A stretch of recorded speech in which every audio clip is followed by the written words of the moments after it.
हुसैन नवाज ने Panama JIT case में खामोशी तोड़ दी। टेलीफोनिक इंटरव्यू में हुसैन नवाज ने जस्टिस एजाज अफजल खान के पानामा फैसले से मुतल्लिक दावों के बारे में सवालात का जवाब दिया। पिछले हफ्ते जस्टिस एजाज अफजल ने इस नुमाइंदे के साथ बात की, जिसमें इन्होंने अपने फैसले की तफसीलात पहली बार रिटायरमेंट के बाद बयान की। इन्होंने केस के पस मंजर JIT के अरकान की तश्कील और इंतखाबात के बारे में बात की और केस के फ़वाइद और नुकसानात पर रोशनी डाली। हुसैन ने रिटायर्ड जज एजाज अफजल खान की इस एतराफ़ को जानिबदारी और कानून के बुनियादी असूलों का मजाक करार दिया, जिसमें इन्होंने JIT के मुंतखब करदा अफसरान को व्हाट्सएप कॉल्स के जरिए शामिल किया।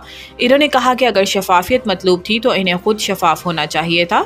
JIT की तश्कील में धांधली और खुफिया व्हाट्सएप कॉल्स के जरिए क्या वजह थी? अगर इन्हें JIT में ईमानदार और शफाफ अफराद चाहिए थे तो वो खुली अदालत में कह सकते थे और कोई इनको रोक नहीं सकता था। इसकी बजाय इन्होंने पसे पर्दा जाकर अपने मुंतखब करदा अफराद को शामिल कराया और इसे सरकारी रिकॉर्ड का हिस्सा नहीं बनाया।